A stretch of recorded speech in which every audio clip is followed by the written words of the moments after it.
ओम शांति। 1 फरवरी 2024। बाबा के महावाक्य। मीठे बच्चे, अब तक जो कुछ पढ़ा है वह सब भूल जाओ। एकदम बचपन में चले जाओ, तब इस रूहानी पढ़ाई में पास हो सकेंगे।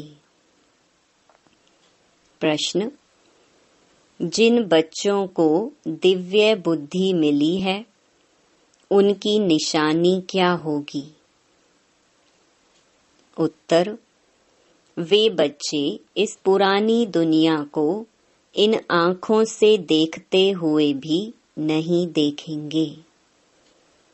उनकी बुद्धि में सदा रहता है कि यह पुरानी दुनिया खत्म हुई की हुई। यह शरीर भी पुराना तमो प्रधान है तो आत्मा भी तमो प्रधान है। इनसे क्या प्रीत करें? ऐसे दिव्य बुद्धि वाले बच्चों से ही बाप की भी दिल लगती है। ऐसे बच्चे ही बाप की याद में निरंतर रह सकते हैं, सेवा में भी आगे जा सकते हैं। ओम शांति। मीठे मीठे रूहानी बच्चों को रूहानी बाप समझाते हैं। जैसे हद के सन्यासी हैं, वह घर बार छोड़ देते हैं क्योंकि वह समझते हैं हम ब्रह्म में लीन हो जाएंगे। इसलिए दुनिया से आसक्ति छोड़नी चाहिए। अभ्यास भी ऐसे करते होंगे। जाकर एकांत में रहते हैं, वह हैं हठ योगी तत्व ज्ञानी। समझते हैं ब्रह्म में लीन हो जाएंगे, इसलिए ममत्व मिटाने के लिए घर बार को छोड़ देते हैं। वैराग्य आ जाता है, परंतु फट से ममत्व नहीं मिटता। स्त्री बच्चे आदि याद आते रहते हैं। यहाँ तो तुमको ज्ञान की बुद्धि से सब कुछ भुलाना होता है। कोई भी चीज जल्दी नहीं भूलती। अभी तुम यह बेहद का सन्यास करते हो।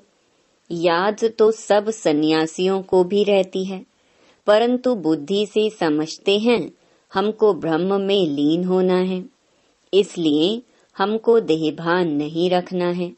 वह है हठ योग मार्ग। समझते हैं हम यह शरीर छोड़ ब्रह्म में लीन हो जाएंगे।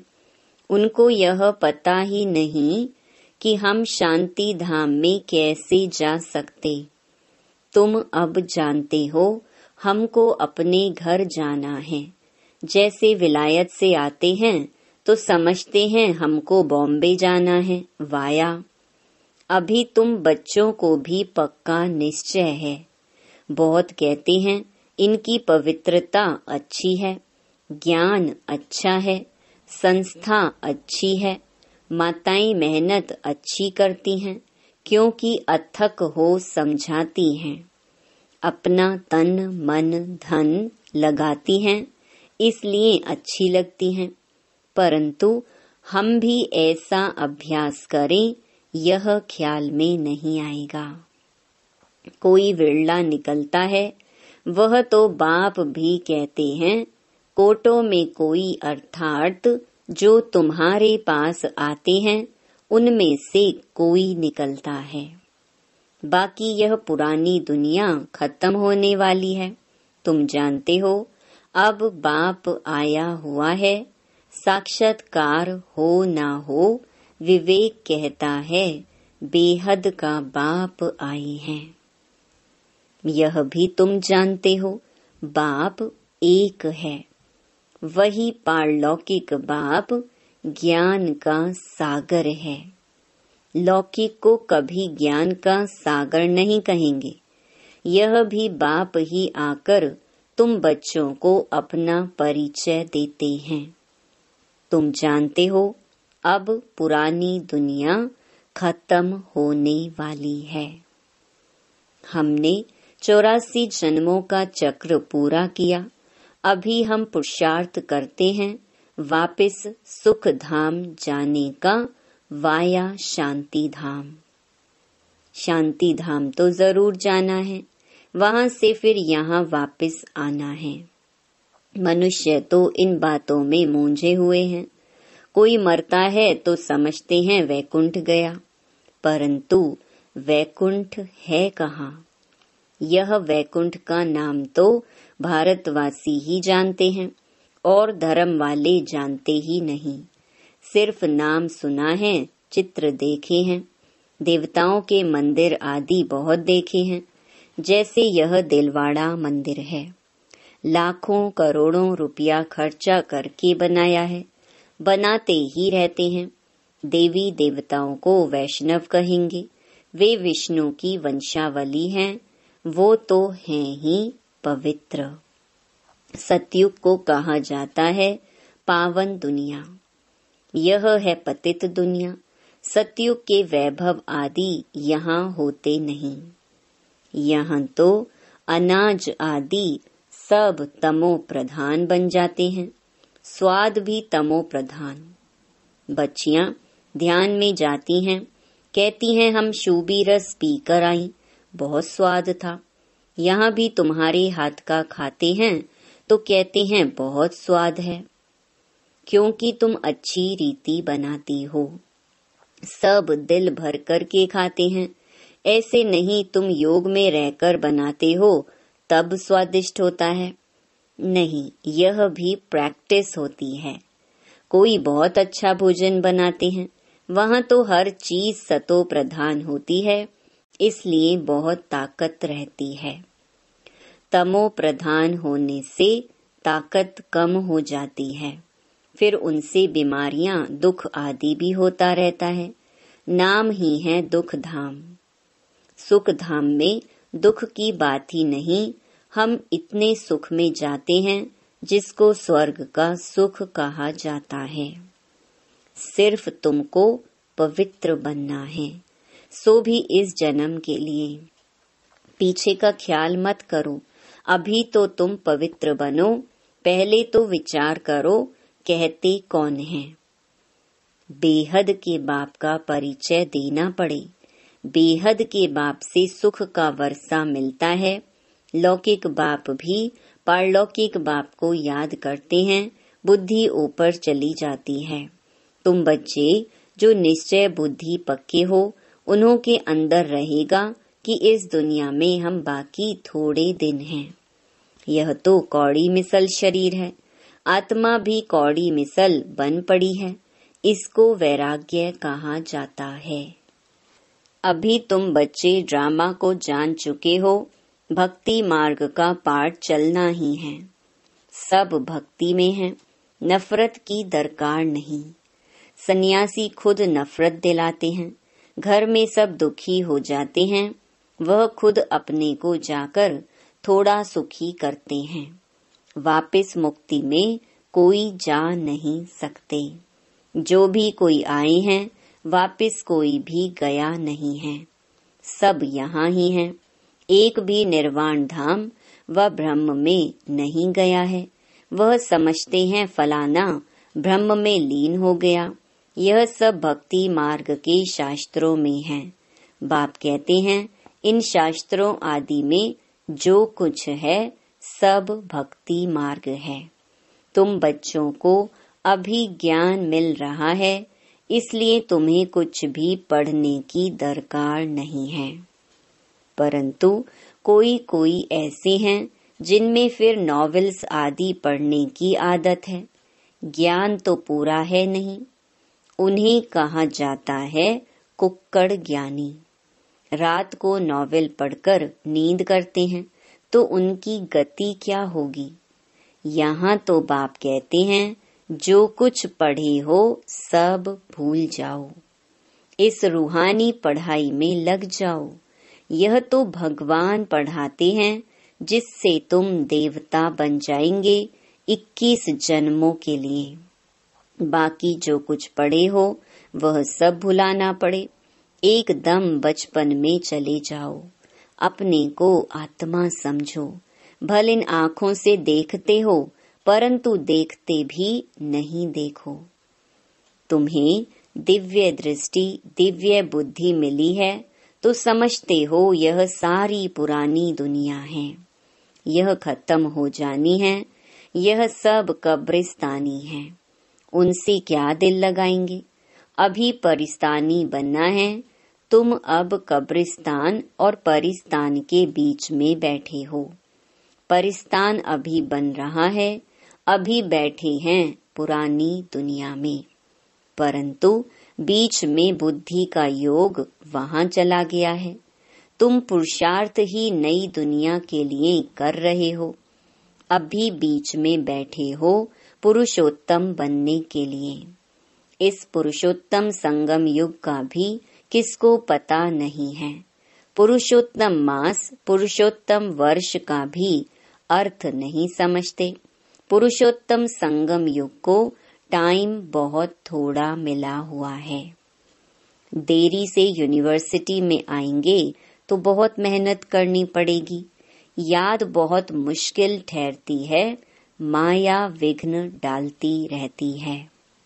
तो बाप समझाते हैं यह पुरानी दुनिया खत्म होने वाली है। बाप भल यहाँ बैठे हैं, देखते हैं, परंतु बुद्धि में है ये सब खत्म होने वाला है, कुछ भी रहेगा नहीं।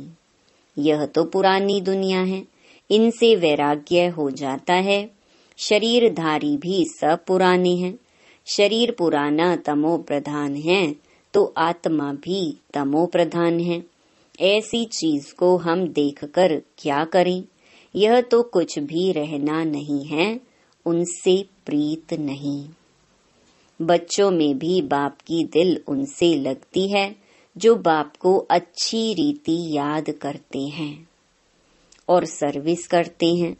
बाकी बच्चे तो सब हैं, कितने ढेर बच्चे हैं, सब तो कभी देखेंगे भी नहीं। प्रजापिता ब्रह्मा को तो जानते ही नहीं हैं। प्रजापिता ब्रह्मा का नाम तो सुना है, परंतु उनसे क्या मिलता है यह कुछ भी पता नहीं है। ब्रह्मा का मंदिर है, दाढ़ी वाला दिखाया है, परंतु उनको कोई याद नहीं करता है, क्योंकि उनसे वर्षा मिलना नहीं है। आत्माओं को वर्षा मिलता है, एक लौकिक बाप से, दूसरा पारलौकिक बाप से। प्रजापिता ब्रह्मा को तो कोई जानते ही नहीं। यह है वंडरफुल। बाप होकर वर्षा ना दे तो अलौकिक ठहराना। वर्षा होता ही है हद का और बेहद का, बीच में वर्षा होता नहीं। भल प्रजापिता कहते हैं, परंतु वर्षा कुछ भी नहीं। इस अलौकिक बाप को भी वर्षा पारलौकिक से मिलता है, तो यह फिर देंगे कैसे? पारलौकिक बाप इनके थ्रू देता है। यह है रथ। इनको क्या याद करना है? इनको खुद भी उस बाप को याद करना पड़ता है। वह लोग समझते हैं, यह ब्रह्मा को ही परमात्मा समझते हैं, परंतु हमको वर्षा इनसे नहीं मिलता है, वर्षा तो शिव बाबा से मिलता है। यह तो बीच में दलाल रूप है, यह भी हमारे जैसा स्टूडेंट है, डरने की कोई बात नहीं। बाप कहते हैं, इस समय सारी दुनिया तमो प्रधान है, तुमको योग बल से सतो प्रधान बनना है। लौकिक बाप से हद का वर्षा मिलता है, तुमको अब बुद्धि लगानी है बेहद में। बाप कहते हैं, सिवाय बाप से और किससे भी कुछ मिलना नहीं है। फिर भल देवताएं क्यों ना हो, इस समय तो सब तमो प्रधान है। लौकिक बाप से वर्षा तो मिलता ही है, बाकी इन लक्ष्मी नारायण से तुम क्या चाहते हो? वह लोग तो समझते हैं यह अमर हैं, कभी मरते नहीं हैं, तमो प्रधान बनते नहीं हैं। लेकिन तुम जानते हो जो सतो प्रधान थे वही तमो प्रधान में आते हैं। श्री कृष्ण को लक्ष्मी नारायण से भी ऊंच समझते हैं, क्योंकि वे फिर भी शादी किए हुए हैं। श्री कृष्ण तो जन्म से ही पवित्र है, इसीलिए श्री कृष्ण की बहुत महिमा है। झूला भी श्री कृष्ण को झुलाते हैं, जयंती भी श्री कृष्ण की मनाते हैं, लक्ष्मी नारायण की क्यों नहीं मनाते हैं? ज्ञान न होने के कारण श्री कृष्ण को द्वापर में ले गए हैं। कहते हैं गीता ज्ञान द्वापर युग में दिया है, कितना कठिन है किसको समझाना। कह देते हैं ज्ञान तो परंपरा से चला आ रहा है, परंतु परंपरा भी कब से, यह कोई नहीं जानते। पूजा कब से शुरू हुई ये भी नहीं जानते हैं, इसलिए कह देते रचता और सृष्टि के आदि मध्य अंत को नहीं जानते हैं। कल्प की आयु लाखों वर्ष कहने से परंपरा कह देते हैं, तिथि तारीख कुछ भी नहीं जानते। लक्ष्मी नारायण का भी जन्मदिन नहीं मनाते, इसको कहा जाता है अज्ञान अंधियारा। तुम्हारे में भी कोई यथार्थ रीति इन बातों को जानते नहीं, तब तो कहा जाता है महारथी घोड़े सवार और प्यादे। गज को ग्राह ने खाया, ग्राह बड़े होते हैं, एकदम हप कर लेते हैं, जैसे सर्प मेंढक को हप करते हैं। भगवान को बागवान, माली, खिवैया क्यों कहते हैं, यह भी तुम अभी समझते हो।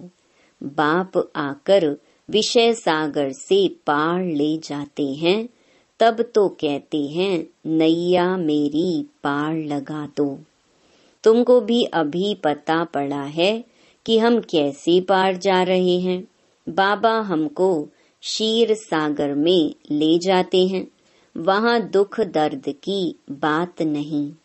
तुम सुनकर औरों को भी कहते हो कि नैया को पार करने वाला खिवैया कहते हैं। हे बच्चे, तुम सब अपने को आत्मा समझो। तुम पहले क्षीर सागर में थे, अब विषय सागर में आ पहुँचे हो। पहले तुम देवता थे, स्वर्ग है वंडर ऑफ वर्ल्ड। सारी दुनिया में रूहानी वंडर है स्वर्ग। नाम सुनकर ही खुशी होती है। हेवन में तुम रहते हो, यहाँ 7 वंडर्स दिखाते हैं। ताजमहल को भी वंडर कहते हैं, परंतु उसमें रहने का थोड़े ही है। तुम तो वंडर ऑफ वर्ल्ड का मालिक बनते हो। तुम्हारे रहने के लिए बाप ने कितना वंडरफुल वैकुंठ बनाया है। 21 जन्मों के लिए पद्मा पदम पति बनते हो। तो तुम बच्चों को कितनी खुशी होनी चाहिए। हम उस पार जा रहे हैं। अनेक बार तुम बच्चे स्वर्ग में गए होंगे। यह चक्र तुम लगाते ही रहते हो। पुरुषार्थ ऐसा करना चाहिए जो नई दुनिया में हम पहले पहले आए। पुराने मकान में जाने की दिल थोड़ी होती है। बाबा जोर देते हैं पुरुषार्थ कर नई दुनिया में जाओ। बाबा हमें वंडर ऑफ वर्ल्ड का मालिक बनाते हैं, तो ऐसे बाप को हम क्यों नहीं याद करेंगे। बहुत मेहनत करनी है, इसको देखते भी नहीं देखो। बाप कहते हैं भल मैं देखता हूँ, परंतु मेरे में ज्ञान है, मैं थोड़े रोज का मुसाफिर हूँ। वैसे तुम भी यहाँ पाठ बजाने आए हो, इसलिए इससे ममत्व निकाल दो। अच्छा, मीठे मीठे सिकिलधे बच्चों प्रति माता पिता बाप दादा का याद प्यार और गुड मॉर्निंग। रूहानी बाप की रूहानी बच्चों को नमस्ते। धारणा के लिए मुख्य सार। पहला, रूहानी पढ़ाई में सदा बिजी रहना है। कभी भी नॉवेल्स आदि पढ़ने की गंदी आदत नहीं डालनी है। अब तक जो कुछ पढ़ा है उसे भूल बाप को याद करना है। दूसरा, इस पुरानी दुनिया में स्वयं को मेहमान समझकर रहना है। इससे प्रीत नहीं रखनी है, देखते भी नहीं देखना है। वरदान, हिम्मत और उमंग उत्साह के पंखों से उड़ती कला में उड़ने वाले तीव्र पुरुषार्थी भव। उड़ती कला के 2 पंख हैं, हिम्मत और उमंग उत्साह। किसी भी कार्य में सफलता प्राप्त करने के लिए हिम्मत और उमंग उत्साह बहुत जरूरी है। जहाँ उमंग उत्साह नहीं होता वहाँ थकावट होती है और थका हुआ कभी सफल नहीं होता। वर्तमान समय के अनुसार उड़ती कला के सिवाय मंजिल पर पहुंच नहीं सकते, क्योंकि पुरुषार्थ 1 जन्म का और प्राप्ति 21 जन्म के लिए ही नहीं, सारे कल्प की है। तो जब समय की पहचान स्मृति में रहती है तो पुरुषार्थ स्वतः तीव्र गति का हो जाता है। स्लोगन, सर्व की मनोकामनाएं पूर्ण करने वाले ही कामधेनु हैं। ओम शांति।